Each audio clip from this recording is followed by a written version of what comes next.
Hi guys, welcome back to Shouting Electronics. This has been a very busy past couple of weeks. I've had a few projects on the go. One of them not so electronics related, but I thought I'd just make this video because it's more about theatrical performances and just something DIY, basically a thing you can build yourself. Now you've probably heard of Kabuki Drops. For those of you that don't know what Kabuki Drops is, say you got this fancy car that you're revealing or something, and it's got that white cloth in front of it or something where the lights are shining on it and that, and then you want to reveal the car, you drop the cloth. Now there are some fancy systems that actually drop the cloth and then suck it back in with a giant vacuum cleaner on the back end. Those are nice, but also probably very pricey. The main thing is releasing the cloth. Now you do get commercial systems that use electromagnets and solenoids and that to release cloth at the right time, but again, that to me seems a bit complicated for the small event I needed to do. So basically I created my own, well, it's a Kabuki drop type system, but it was to release a balloon drop. So the cloth is suspended like this, and then it's got balloons above it, and then at the right time you push a button, cloth hangs down and the balloons all fall out on top of the people. And that's basically the gist of it. So it's like a half a Kabuki drop because you're not dropping the whole thing, you're just dropping it and having suspended like a cloth. Let me just show you. Here's one or two clips of commercial Kabuki drop systems used in reveals and things like that.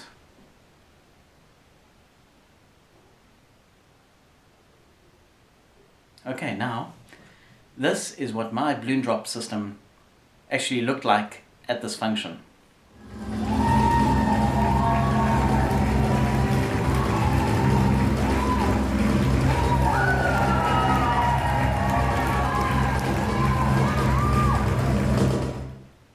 Right, now that system that did the balloon drop could be used for a Kabuki drop easily. You just leave the one side of the cloth hanging and the other side's joined up to my system, and then it will release and the whole cloth will fall down. So you don't need to secure both sides. If you want to drop something like a balloon drop or a ball drop or a mother-in-law drop or whatever like that, you just make it like a hammock and you're releasing the one half of the hammock. So let me show you now how I did that. Okay, this involved a bit of woodwork, a bit of electrical work, and also going to the scrapyard, okay? This is my Kabuki drop made up system, okay? Basically you've got alarm battery or a gate motor battery or just any 12-volt battery really. You've got a relay, you've got a remote control receiver, and with that you got the remote control, and you've got a motor, a 12-volt motor. This is a windscreen wiper motor that I got from a scrapyard. So if you go to the scrapyard dealers, you can get them for cheapest second-hand windscreen wiper motors really, or if you're brave you can take one out of your wife's car. Okay, so basically what happens is the battery supplies the receiver with power. Okay, the receiver goes, and when you push the button it goes and pulls in this relay, which connects the battery through to the windscreen wiper motor. The reason we did it with the relay is because these motors can draw up to 30 amps at one point, and the little relay inside the receiver is not rated at much. So I'd rather risk a nice big juicy relay like this that's rated at 30 amps than about I think it's a 5 amp relay inside the remote receiver. So what happens? Okay, well first let me show you the wiring diagram of how I've got this wired up. Okay, so here's basically the diagram of how this setup of mine is working. I like the remote receiver because it means we don't have to run cables everywhere and that. It's all just self-contained in one box. Okay, so our battery supplies positive power to the remote receiver, which is a 12-volt receiver, and it supplies constant positive to our second relay, okay? And it supplies positive to the one terminal on the windscreen wiper motor. Windscreen wiper motors have a few terminals. There's generally about 3 going to the motor itself. That's for different speeds.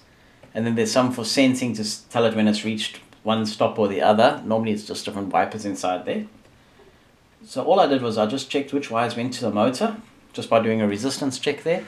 And then I tested those across the battery to see which is the slowest speed, because I don't want this thing to go crazy at just well, it's a gentle speed, but it's not too gentle. Okay, so that motor receives a constant positive, okay? When you push the remote button, it goes and activates the receiver, which closes the little relay inside the receiver, which then powers the larger 30 amp relay.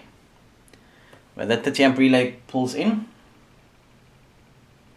and when it does, it takes this negative line that's coming at the bottom here, and it closes here and pushes the negative to the motor, which gets the motor to turn.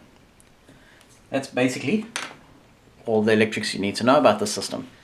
So let's just show you what I found out is nice about the windscreen wiper motor, the reason I went for this. Now this is going to be controlling a rod, right? If you go for a normal straight motor without gearing, the speed's going to be fast. So it's going to go and you're probably going to have it wrap around the pole instead of releasing at the right time. So if you look over here, you've got your toothed cog over here on the output of the windscreen wiper motor, and here you've got your worm gear. I think it's called worm gear. Okay, so as the motor spins, this part's going to spin very fast, but because of the gearing and that, this wheel is actually going to turn a bit slower. So let's see if I can hook this up just so you can see it. Let me get any two wires. I don't know what speed it is on this specific motor. Just hooking it straight up to one of those batteries. And as you can see, that one's spinning like crazy at the bottom, and this one's doing a nice gentle turn. Let's try the red winding, see if that's a higher speed or a lower speed. Okay, so now I'm going red to black. Okay, that's higher speed as you can see. So green to red is very fast. Black to red is slow. Black to green is the slowest. Okay. And if I swap the polarity around, swap the negative and positive on the battery, don't know if you can see, but the direction of the motor changes. Okay, so that's handy there.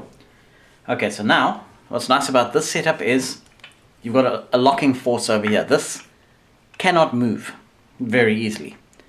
It will require actually so much force to turn this, it'll actually end up snapping this nylon gear inside, because it cannot turn this motor gear. So that's nice, because our locking mechanism relies on a pipe that's turning, or our release mechanism relies on a pipe that's turning. I mean, it's unintentional, we don't want it to turn by itself, we only want it to be able to turn when the motor is actually powered. Okay, so here is my system that I showed you a few seconds ago, what this whole video is about. I'm going to just put it this way, and I'm going to push the remote. Okay, you can see there's some white marks on the thing where I took it off, so watch here. Push the remote, just hold it up so you can see the light, and that's it. If I give it one little pulse, just does one small turn. If I hold it in, it turns continuously. I could have used the wiper contacts in the motor to tell it, okay, turn one rotation and stop, but I preferred the fine control so I can get it so my pins are in the right place. Let me show you what I mean about the pins. Okay, if you look over here, this is a piece of 32mm PVC pipe with a coupling on the end, and all I've got here is some 5x50, I think. Let's see, 5x50 machine screws and nuts going right through the PVC pipe. And then what I've done on them, that one fell off, but over here I've just put a bit of heat shrink on to prevent anything from binding on there.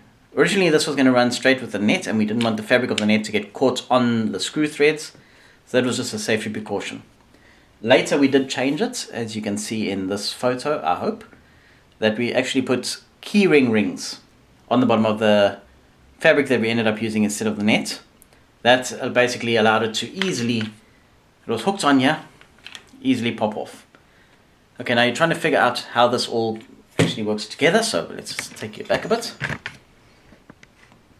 Okay, so this was actually screwed onto one of the roof beams, okay? The roof beams were exposed on this side here, so we put it like that, and we put a lot of screws into the wood beams. Then we put our pipe in. Okay, this coupling I did have to work on mounting it a bit. I had to put epoxy in and things like that to mount it on the windscreen wiper motor because I didn't have the right bolts and things, but that's something you can just figure out for yourself. So we put the pipe on.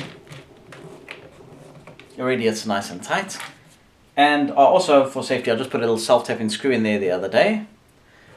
Then I have these clamps here, just normal pipe clamps that went under the pipe and held it up onto the various roof beams that were in the path, because this pipe was actually about 3.5 to 4 meters long, I believe. Okay, so those clamps were just holding it loosely so it could still rotate, but it was just taking the torque so the net wouldn't pull the pipe skew. So I'm just going to hold one clamp on here because I'm not going to screw it up to anything. And then you see the screws are up, okay? My net, my fabric went around underneath the bar. Let's just try to get it over here. Went underneath the bar and it hooks onto it like that. Okay, so ideally the rotation needs to be this way so that when it rotates, this will fall off. Let's give it a shot. I've got a bit of an angle here, so we just lower the camera. So remember the fabric went under the bar, all the way on the top. Okay. And the little keyring ring went over the bolts. So now, showtime, 5, 4, 3, 2, 1 or whatever, and push the button. And there you go. As you can see, my piece of wire fell off, which basically means all those little rings would have fallen off. And the thing would have dropped like you saw it drop over there. So that is basically the homemade Kabuki Drop. That doesn't rely on solenoids and things like that. And it's all built from parts that I had lying around. Basically the only thing I bought new was the remote control. Normal 32mm PVC conduit and couplings. Some screws and nuts and a little bit of heat shrink. The key rings that go onto the curtain. Windscreen wiper motor with a coupling joined on the end. Battery, remote receiver, relay, windscreen wiper motor, and a heavy duty box. This box I made out of plywood. I think it's pine ply or pine, something like that. 30 millimeters. 30 millimeters thick, and basically it's just a box that I could fit everything in, mount it on the roof, and know that the battery's not going to fall on somebody's head, because that wouldn't have been good. So I think that's about it for this little thing. In case you're wondering what these screws are here for, when I took this off I decided just let me pop the screws that I had holding it into the beams just in here, so next time I need to put it up I've got the screws all together. And I'm going to put my clamps back in under the battery when I take the battery out, and then put this into storage until next time I need to drop something or someone. I hope you enjoyed that video. It's not much of an electronics video, but it's just for the theater people and people that want to know how to build an easy Kabuki drop or an easy balloon drop or anything drop. So thank you for watching. If you enjoyed this video, please give it a thumbs up. Click the subscribe button to get more videos.